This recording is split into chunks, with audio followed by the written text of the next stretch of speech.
we'll go ahead and get started. Good afternoon, everyone. How are you? Hope you're having an amazing day and ready for our Thanksgiving holiday this week.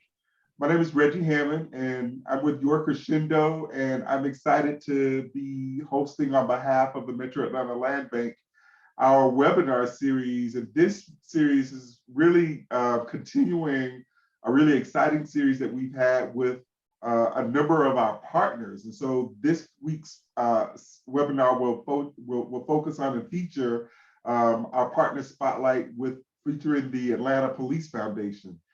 So I will immediately just turn it over to Chris Norman, the Executive Director for the Metro Atlanta Land Bank, and allow him to introduce your guests. And we will learn and lunch as a part of our series, and hopefully it continues to be one that is enriching for you. Chris. Reggie, thank you. We appreciate your good work as always, and thanks for the introduction. As Reggie mentioned, I'm Chris Norman, the Executive Director of the Metro Atlanta Land Bank, and welcome to our ongoing series of Lunch and Learn webinars. Today, we're excited to have our partners here from the Atlanta Police Foundation that I've been working with for several years now. And so today we have, here as you see on our slide, we have Karen Rogers, who's the Director of Community Development, and Curtis Bass, who's the Officer Programs Manager, both for the Atlanta Police Foundation. And so as we have done in the past, what the goal today is to really to kind of sit back and chat a little bit about the work we have been doing together over the years, and also for the Atlanta Police Foundation to speak with our partners and stakeholders, and kind of give you a little bit of an insight into what they are doing on their side. And then after we have that conversation, we're going to open it up to questions via the chat box, and then we will kind of go from there. But if you do have questions that come along as we talk, don't feel that you have to wait until the end. Just go ahead and send us your question in the chat box, and Reggie is kind of our moderator and host in the background, so he'll make sure that we handle those questions. So we'll just go ahead and dive right on in. First I'd like to give context to who are we, right? The Land Bank is an entity that everybody may not necessarily know about. I think if you've been with us over the year, you've probably gotten a little bit more of an understanding of what we do and all that. But we are this quasi-governmental entity that was set up by the city of Atlanta and Fulton County way back in 1991 with the express purpose of returning these properties throughout the city and the county. They're either non-revenue producing, they're not tax producing, they're vacant, they're blighted, or really just kind of underutilized. And we work with a variety of partners to get these properties that are basically residential and commercial in nature, either back into the tax rolls, back into productive production as a affordable housing, market housing. We've done green space, and these also have had additional benefits of creating jobs and vibrancy within our communities. And we also have this unique authority to extinguish taxes on properties, delinquent taxes, not your current taxes, but delinquent taxes that have risen by the fact of property being abandoned or kind of left behind. And so it helps to kind of reset the life of property and move it forward to a productive life. And one of the things we have done over the years, the Land Bank determined back in the late 2000s that it was helpful to create something we call a land banking depository program. The Land Bank, by statute, since we are a government entity, we're tax exempt. But there were a lot of partners that we felt could really benefit from this tax exemption. And I believe may have lost our guest, but I will continue and we'll try to get them back online. But yeah, some of our partners. Go ahead, I got it covered. Okay, some of our partners didn't have their tax exemption. So we started back in late 2007 to create a land banking program. We had a webinar about this before. And as a result of that webinar, some of you may already know what this is about. So basically we pass on our tax exemption for eligible entities that are basically nonprofits or government or agencies, and we bank or hold their property for up to 5 years at a time. And when we do that, it really has some additional benefits, right? It allows them to do acquisition plans to basically acquire and aggregate property so they can actually, for future developments, it gives them a little bit of a longer runway to basically do all their planning and financing and do all those types of great things. It also, we regularly maintain the property, so it kind of minimizes code violations and keeps property in good order. And then also, if we're working with strategic partners, we're able to hold their properties for a while until they are actually have moved and they're ready to move forward. And so we've done this in conjunction. I bring it up and it's relevant to this conversation because we've actually done this with the Atlanta Police Foundation in the past and held some of their property that was, or held property that was targeted to go to them. This slide kind of gives you all the nitty-gritty details, but the basically bottom line is properties are actually transferred to the land bank. We maintain them and then return them. So you can kind of think of this as like a bank account, except the currency is not dollars, but land. And so you can bring property in and you can take property out when it's ready to go and when you need it. So that kind of sets some context to land bank and what we do. So now, one of our partners, so the land bank can't do all the great work that we do on our own. So we really take a lot of pride in working with partners and stakeholders throughout the city and through the county. And so one of our great partners that we have worked with is the Atlanta Police Foundation. And so they are here and they have put together some information that they're going to kind of walk us through and kind of give our participants a little an idea of the things they do and also what motivates them, and also spread some light. If you hear Secure Neighborhood Initiative, what does that mean, right? So we'll talk about that with you guys today. So Karen, I'm going to turn it over to you, and you just kind of let me know when you want to go to the next slide, and just tell me next, and I will move right along. So we'll turn it over to you now.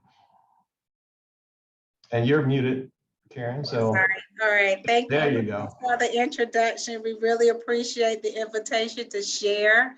I think the good work that's happening with the Atlanta Police Foundation.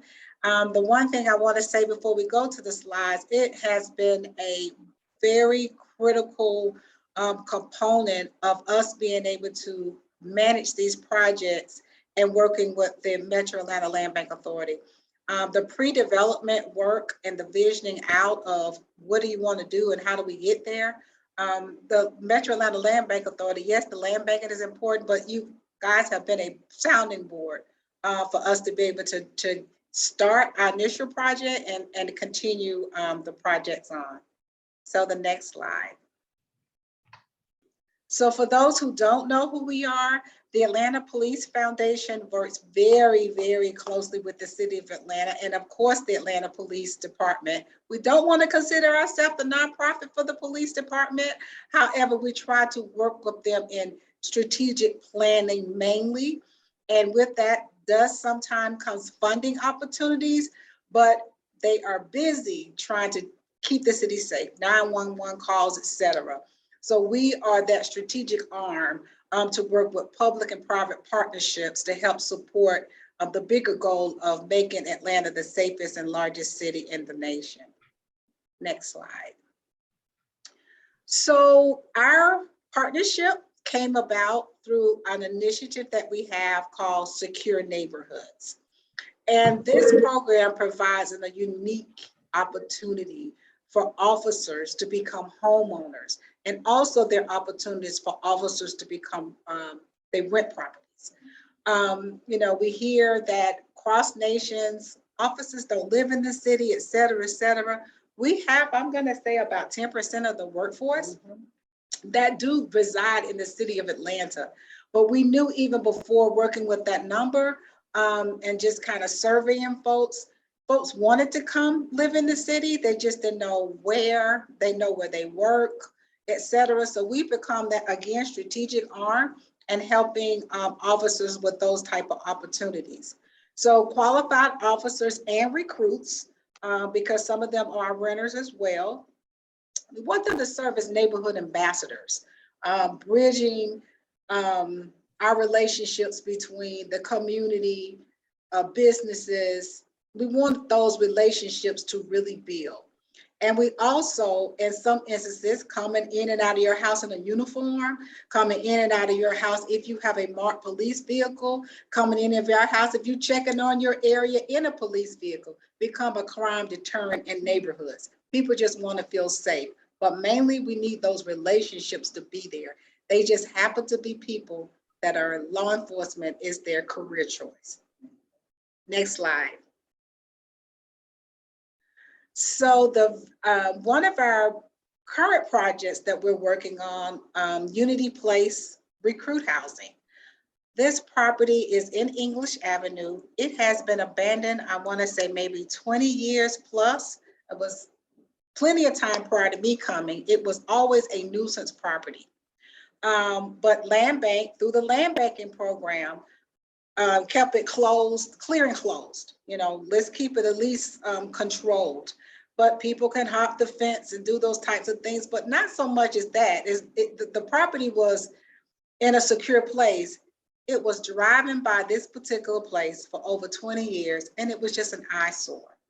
So partnering with Invest Atlanta, which led to the partnership with the Metro Atlanta Land Bank, we are turning these abandoned apartments into recruit housing. We expect to open sometime at the end of January, but this property will house 30 recruits. We will have 12 individual units, but we look at the beds.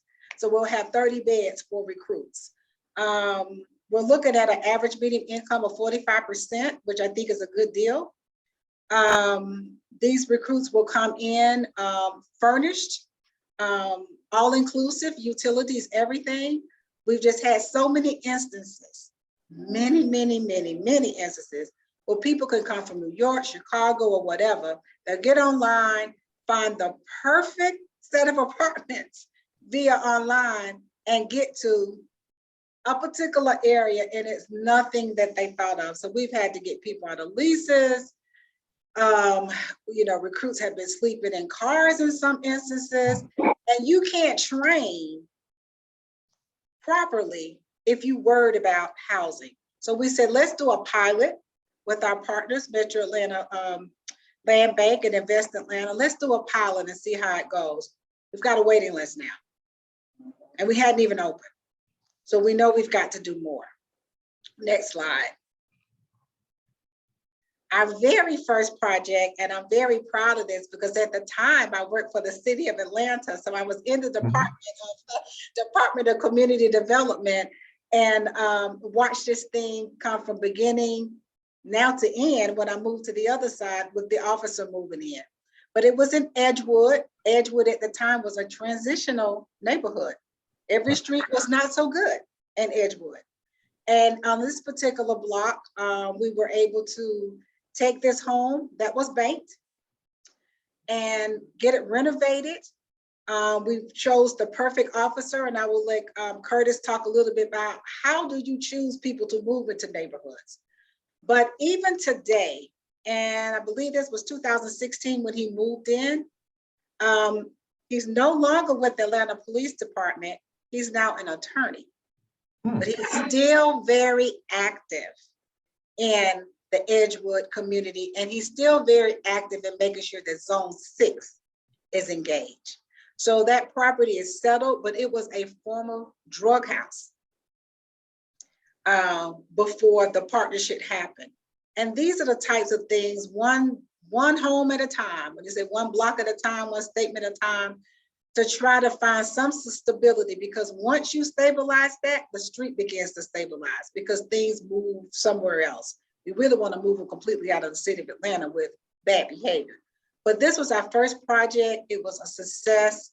And I would, even though he's not with the police department, he's still vested in what happens for safety and security in Edgewood. Next slide. So I've kind of gone over this, but some of our other partners was the Bank of America. We were able to get a CDBG grant to pull all this thing together, and also through private funds through APF to renovate that home. And also within the renovation, he had a 3-year commitment because it was a pilot. It was the very first time we tried this. We gave him a $500 stipend to be able to use for his time, mainly looking at it as an extra job, but also for incidentals for community engagement purposes. But he has just worked out really, really well. And we knew that we could do more since we tested it and it worked. Next slide.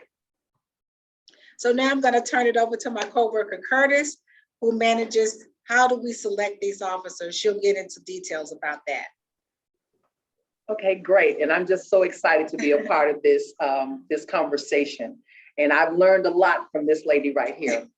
So when we look at secure neighborhoods, we're looking at, just as Karen had mentioned, about selecting officers to be a part of this program.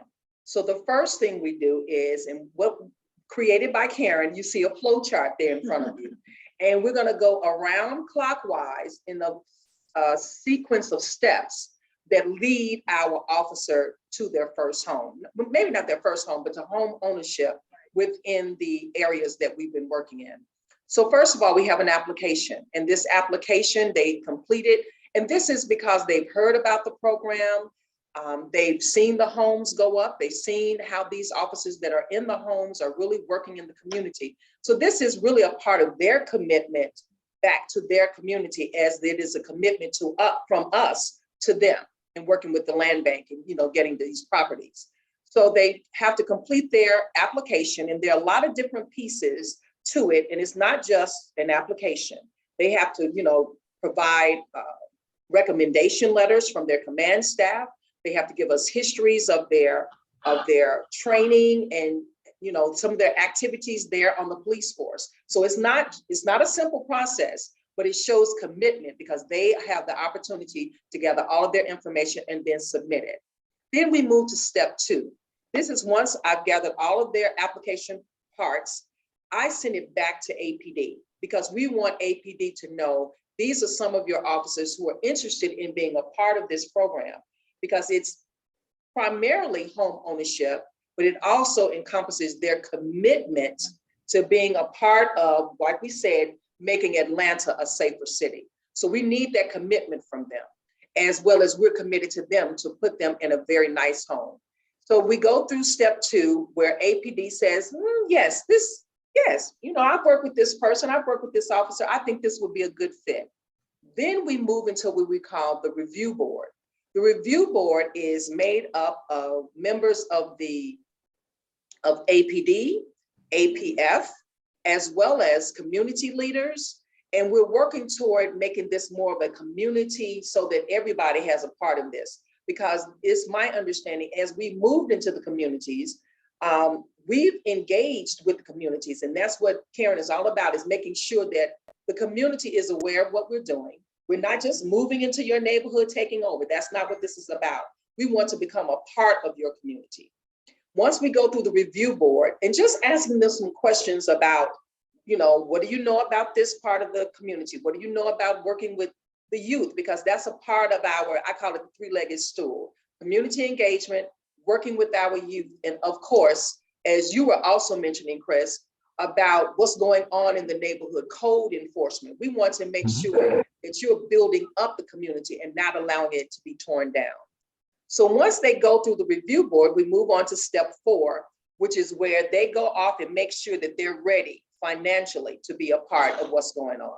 So they do that, and we try to make sure that they understand, because some of our officers, this may be their first home. So we want to make sure that they are aware of some of the things that come along with being a homeowner.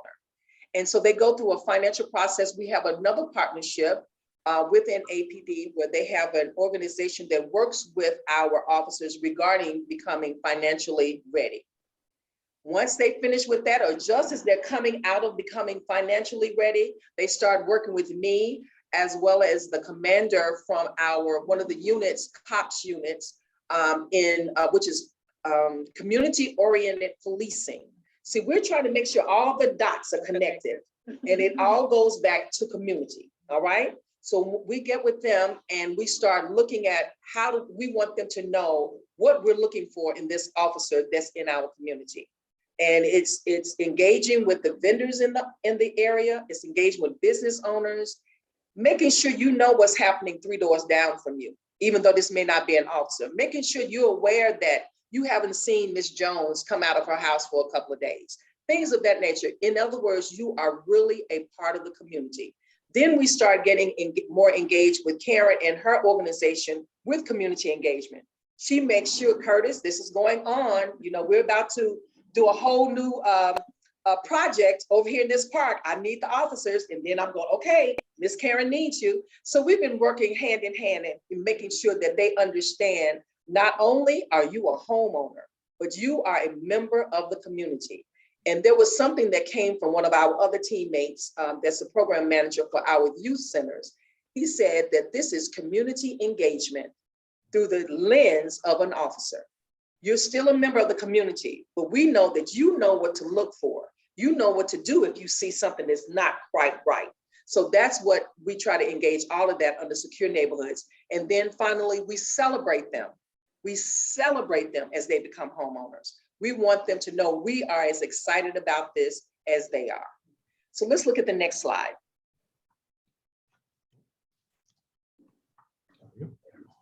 Okay, this is one of our last officers that came about because we have that review board. We have it scheduled maybe about 4 times a year. So we try to get as many people as we can to be a part of the community. So this is one of our officers that came in from, this is one of our officers that came in and applied. And Karen, you have some information about Officer Lucian. Yeah, so what I want to do is go back to banking. I just want to go back to land banking. Irish Street Properties was a partnership with Land Bank and E. Casey Foundation. And when we decided to expand to the Pittsburgh community, we became a partner. So I just wanted you guys to know that the result of these officers moving in was tied to your land banking program. Okay, Sorry. so that's what I thought, Irish Street, right? So what you see before you is Investigator Lucian, who came in and he made his application and he was excited. And so here you see him at his closing. And we were just so excited, he was excited. And so we were like, so how's it going? You know, we go back, Karen taught me, give him a few minutes, Curtis, give him a little while to get in and get settled. Because I was like, okay, let me tell you what we need you to do. So we gave him a little time to get settled. And so he came back and said, you know, this has been great. I've learned a lot. I'm learning about my community. And some of his community members came up to him. So let's look at the next slide. So this is his personal statement.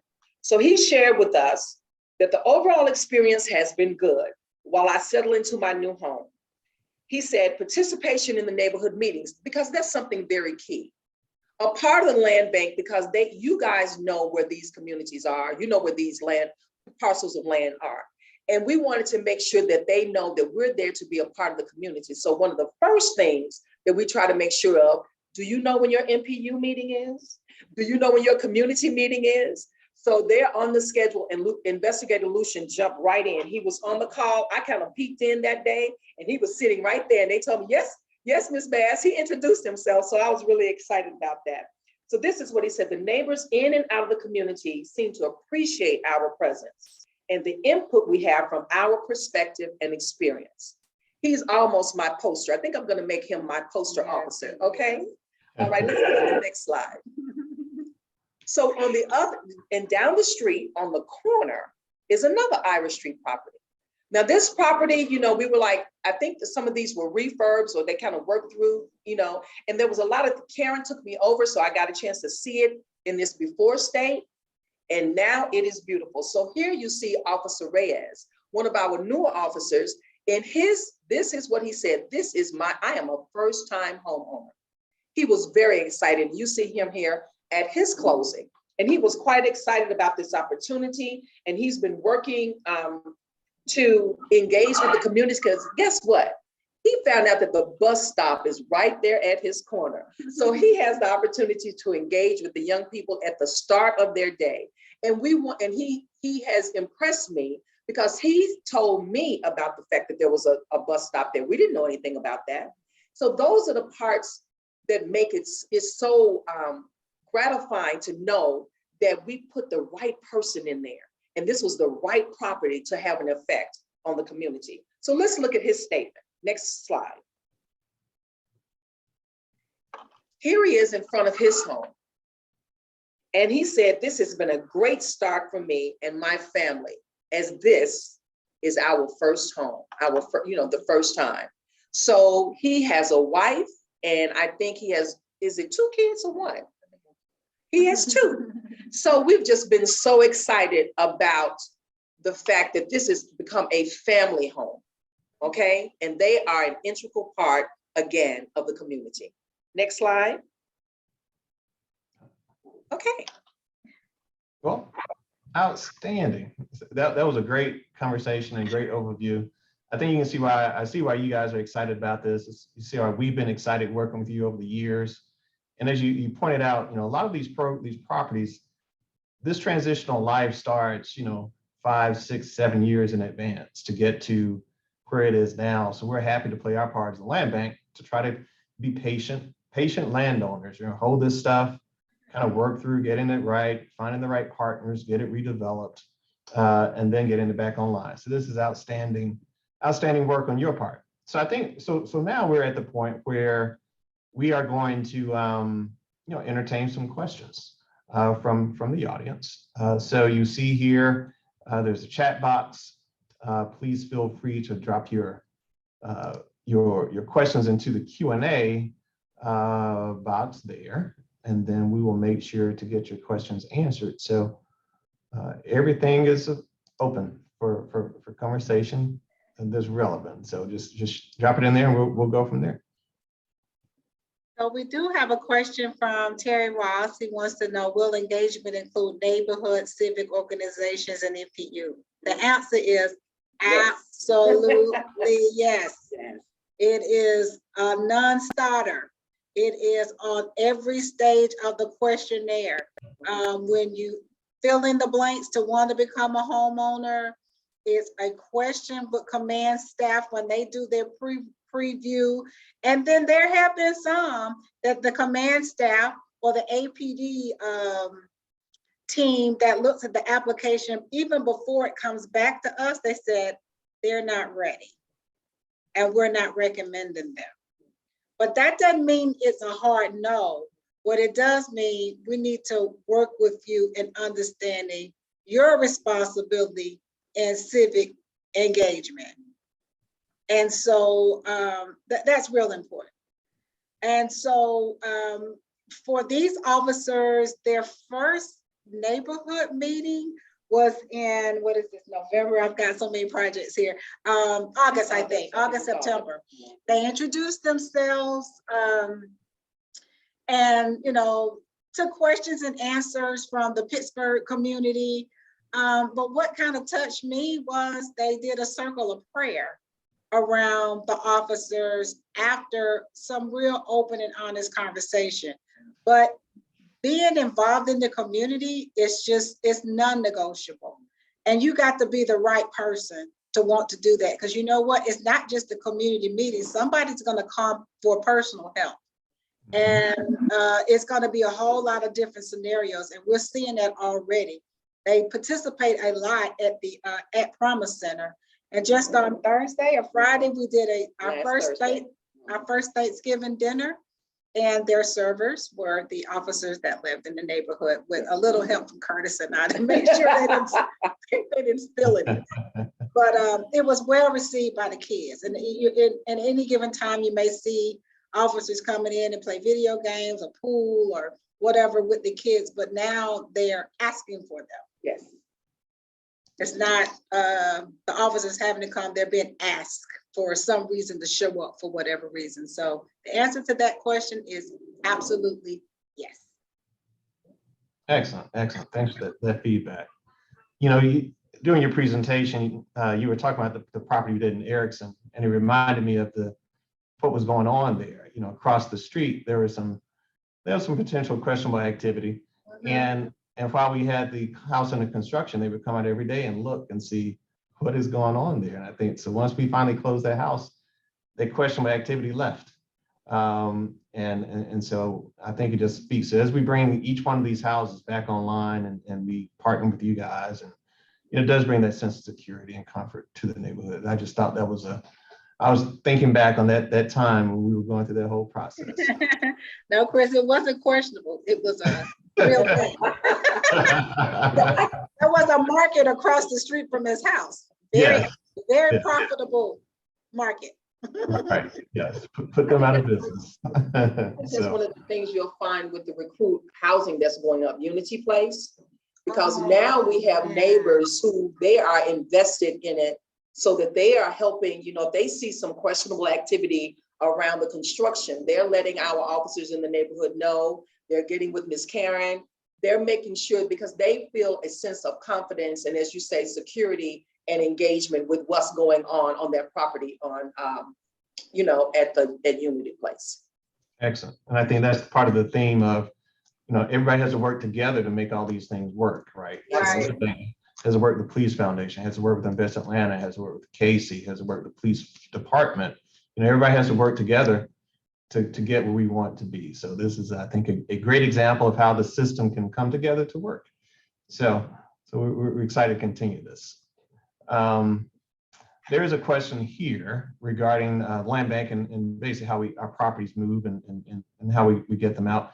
So a lot of our properties are really driven through partners. So we have individual partners that typically will have a program and then they basically identify on the backside the new occupants. In this case, Police Foundation, they are the ones responsible for, actually working through the development, redevelopment, and then also working through the identification of the officers. So to answer the question from here in our chat box, as it stands today, we don't have properties that are immediately available directly to individuals or investors. Everything we do is typically through an RFP process or some type of partnership relationship. So just wanted to make sure you're clear on that. Some land banks do offer properties directly to the public.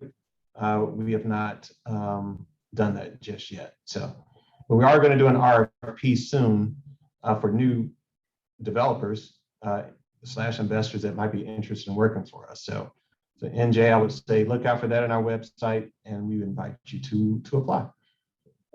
Yeah, and Chris, if I may add, in this particular case, our partner, the Annie E. Casey Foundation, was actually the owner, and they had the properties until they were ready to be developed in your land banking program. When we decided to enter into a partnership again, things were transitioning and we need to do more to collectively try to make blocks a little safer. We thought this would be a good idea to look into putting officers in from the secure neighborhoods, but it stayed in banking until we were ready to develop. And once we were ready to develop, that's when the title was transferred over to us, and we have what we have now. But this was kind of, started with Casey and Land Bank, bringing a Police Foundation in, and us being able to work together with the same mission and goals to have this product in the end. Excellent. Yes, we held many properties for them, and I think one of the benefits also, we were able to do that, a lot of that before, the neighborhoods are still transitioning, and so we were able to get these properties, before they kind of reach their current market heights. So, which is important to make it affordable. So, any other questions out there from our audience? I think we've answered the first question from Terry Ross. Reggie, I don't see any more coming through right now. So I know we have, as you guys are thinking about your next questions, and Reggie, did you want to go through this for us? Sure, I will. Or I can Yeah, so one of the ways that we make these webinars better is to capture the feedback in the session for how we can, whether this was helpful for you. And the way we ask it is with two simple questions. First of all, on a scale of 0 to 10, would you recommend this webinar to a friend or a colleague? So that's the first question, and you can simply put your answer in the chat box. First, just the number 0 to 10, 0 being you would absolutely not recommend the webinar, and a 10 being that you would absolutely recommend this webinar to a friend or colleague. And then the second question is why? Just explain why you chose that number. And that really helps us, those two responses really help us make these webinars better and a good use of everyone's time.